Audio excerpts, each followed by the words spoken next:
Hello and welcome to this week's look at the world of action and stunts on film and television. How are you? Welcome to Friday. I trust you are well. If you've listened to the podcast this week, you will know that we're looking at, it's a little Oscar connected. Tom Cruise was last week given an honorary Oscar for his contribution to film. He thanked the stunt professionals. He did all of that, which was lovely. And it was nice to see him get his Oscar. But what reminded me more was of an occasion when stunts were at the Oscars for real. And I thought it might be rather fun to have a look at that moment. It was Blake Edwards receiving his honorary Oscar from the Academy. It was presented to him by Jim Carrey. But what's interesting about the whole thing is that it was stuntman Mickey Gilbert. We've talked a lot about Mickey Gilbert. We've worked alongside him on various pictures here to look at over the years and situations that he's been involved in. But it was him who was responsible for creating this illusion of getting Blake to arrive on stage in a rather dramatic fashion and make it look like there was complete chaos going on. But anyway, I thought we'd get to that in a moment because I'm always being tagged in lots of stuff, most of which is completely beyond me. I have no idea why I'm being tagged in it. For instance, I have had, and I will tell you how many I've had, 13. I've been tagged on 13 separate occasions this week in news items relating to who is going to be the new Strictly Come Dancing or Strictly whatever it's called presenter. I don't care. I genuinely don't care. But it did, again, my butterfly brain, it spiked a sort of thing. I thought, well, if there's news to be had, then we should probably cover it. So let's have a look at some behind the stunts news.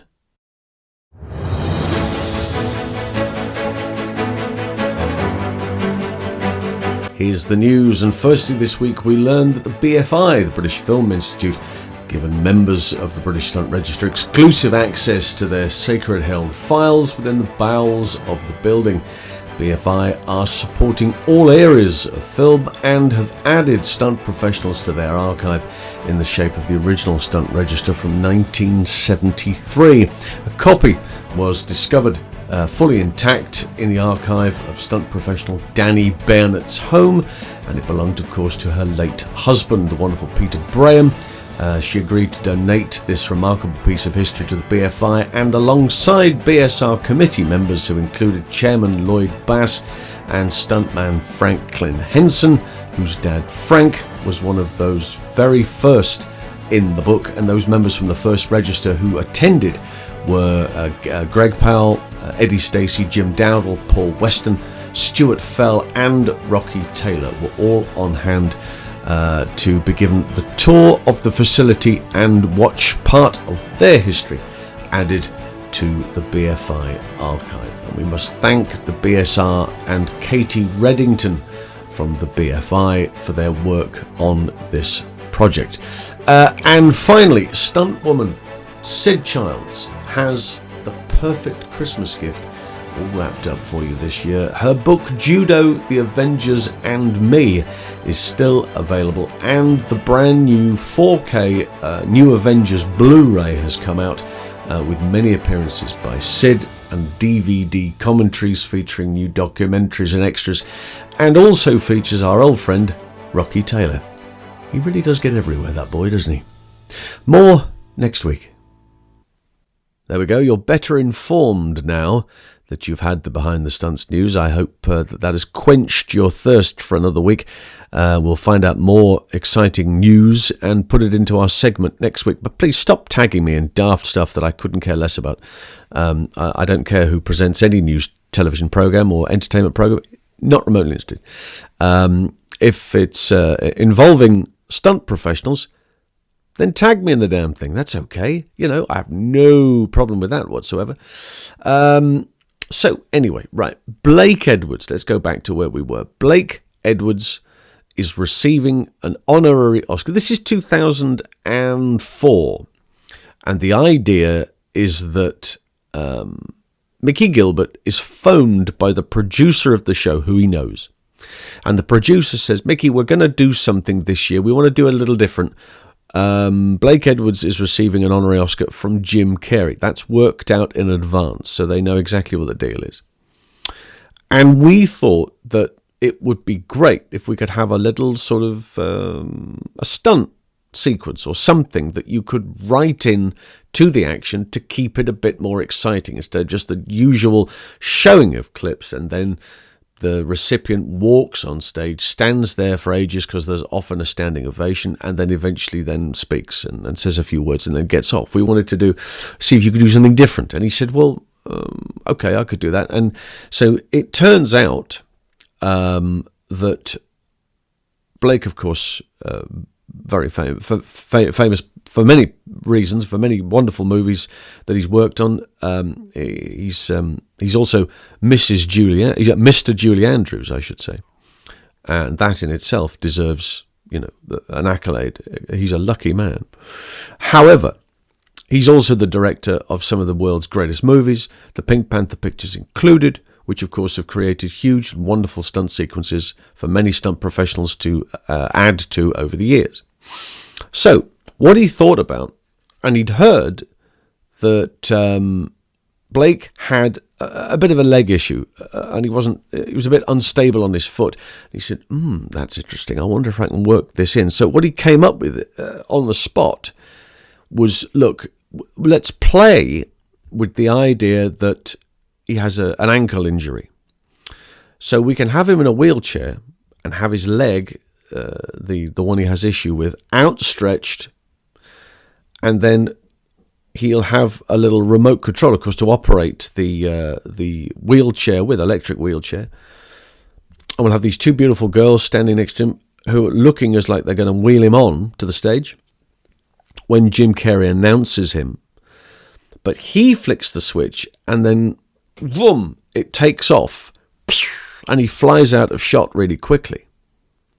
Then what we'll do is we'll swap, and I will come racing across the stage, grabbing the Oscar from Jim Carrey and disappearing through a wall on the far side of the set, which we'll create.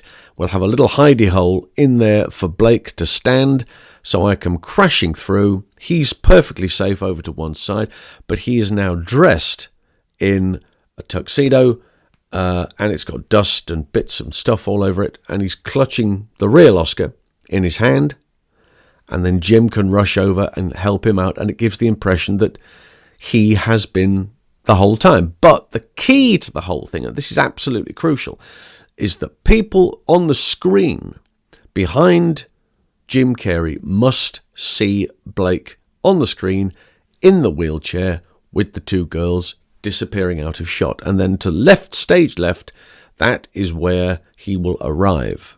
But it'll be me, Mickey Gilbert will do it instead. So that was crucial. And that's exactly what they did, more or less. It was a couple of changes along the way. There was rehearsals during the course of the week. Everything is rehearsed, as you know. Particularly with events like this, you don't want to have a major blooper on screen. For instance, like reading the wrong envelope. Warren Beatty, what were you thinking? However, they wanted to make sure that this went off without a hitch, and that's exactly what happened. It's not a big sequence. I'm going to show you the sequence, and then we'll talk you through the little bits that we know so far. But it's really, really simple. It's a very clever shot. And on the night, so many people were convinced that that was Blake going from one side of the stage to the other. It didn't bother them a moment that this 80-year-old man was being helped out after crashing a wheelchair through a wall, and Jim Carrey is helping him out. Nobody batted an eyelid. They thought it was hilarious. There was lots of shocked faces, but they didn't think that it was a problem for a moment, which is slightly alarming. But then it's also very Hollywood. But yeah, rushing from one side to the other, got it all done. It went off like a hitch, without a hitch, absolutely dreamlike. It was sensational. It looks very, very good. So we'll show you the sequence. We'll talk through a few of the bits, and then we'll regroup afterwards. Here he comes. Birthday num-nums. Birthday num-nums. Howdy for dinner. Howdy for dinner. Do you have a license for that minke? You cannot have a license. It's against the law to have a license without a minke. I don't even know what I'm saying right now. I know that I'm the luckiest man in the world tonight because I get to pay tribute to a man who, through his creative genius, has heaped joy upon the world. Blake Edwards had a profound effect on me growing up after I saw A Shot in the Dark, which I really believe is the perfect comedy. I went through a long Cato phase. No one in my family was safe. I would attack without warning. My sister was 13 years older than me and having sex with my brother-in-law when I struck from the foot of the bed. Naked limbs flying everywhere, saliva. She felt totally violated, but it did sharpen her senses. The days of wine and roses made us cry, breakfast at Tiffany's made us fall in love, and everything else made us laugh like hell. Ladies and gentlemen, one of the true masters, Blake Edwards.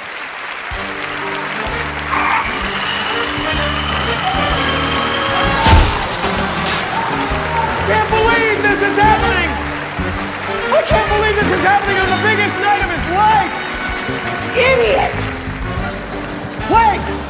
Can I help you out here? Come on, buddy. Here we go. Put your head down there. That's it. That's it. Come on, bud. You gotta go. Don't touch my Oscar. I don't want to touch your Oscar. I just want to get you to the podium, okay? Come on, bud. Now, this is why they wanted us to come in and rehearse. Yeah, but don't touch my Oscar. Oh, I won't. I won't touch it. Jesus. Beautiful. Blake Edwards! Hold it. Hold it. That? Yeah, I gotta hang on to something. They don't let me have these, man. I know, but just Okay. I'll get it from you in a minute. Jesus.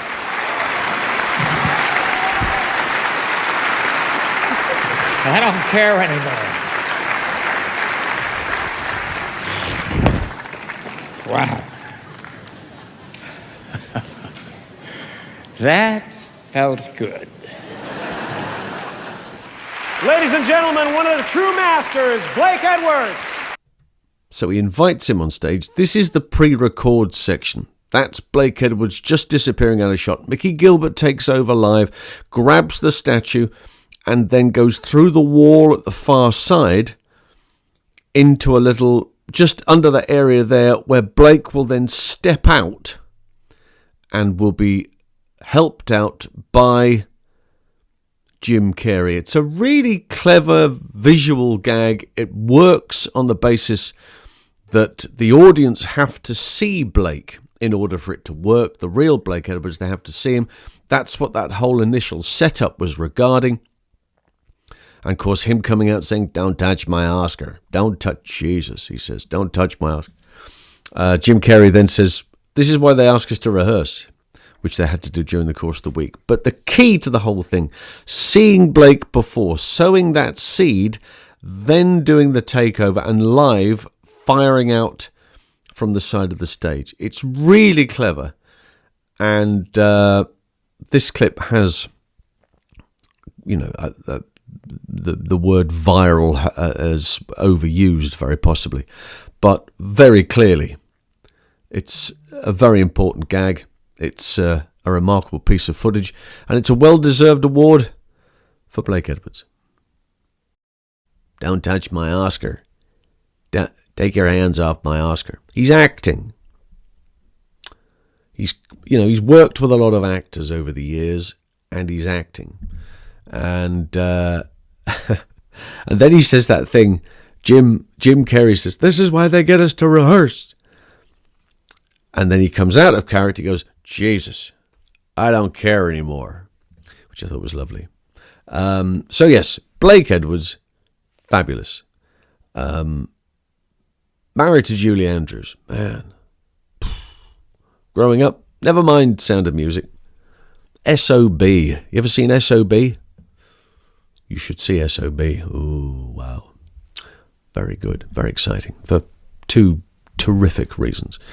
So that was the idea, the little skit behind all of this to make it work. On the night it went off, no problem at all. It just went through. They loved it. And it's now, it's a big moment. It's always on those, you get those shows leading up to Oscar night, and they're always showing clips of the best moments. You get, there's the Streaker. Do you remember the Streaker? David Niven was presenting, and a guy runs out on stage naked. That's always in that clip. You have the night. Do you always have the night when George C. Scott won? Because he never attended, because he hated all of that. And that people were all very shocked when he won and laughed a lot, which I thought was funny. And you've also got the Little Feather moment. Do you remember when Marlon Brando won and Little Feather went up and took the award or position behind the podium with Roger Moore, who was presenting that night, and she was going, "No, no, no," and he thought she was going, "How?" So he howled back to her, which was fascinating. And of course, she was complaining or Marlon Brando was complaining through her about the treatment of Native Americans in film, etc., etc. So that's how. But all of these clips, and the Blake Edwards one is always on that as well. So great fun to have a look at that again. Next week, well, we are reminiscing again, but we are revisiting. 1978 and the Wild Geese, possibly the greatest. I can say that, can't I? Possibly the greatest war movie of our time. I can see you Where Eagles Dare people over there. All right, relax. It's okay. Yeah, and I can see the Saving Private Ryan people over there. All right, let's not fall out over this. It's an opinion. And yes, I am fully aware. I'm fully aware of you Bridge Too Far people. What are you doing down there? Get up. It was Market Garden. You should have been dropping out of. Never mind. But so we're going to revisit it. Why are we revisiting it? Well, very simply, it has been back at the cinema very recently, and there's a new book coming out by Tony Earnshaw, who has written this terrific new book. And the DVD, and there's Blu-ray, and there's all sorts of bits and pieces. It's in 4K. The presentation that we saw is in 4K, and it was magnificent. I'd like to talk you through it. And, of course, we have some action from the picture, which you may not have seen in the past. We are revisiting Wild Geese, because why not? And that's about the size of it. Hit the button down here for subscription, if you will.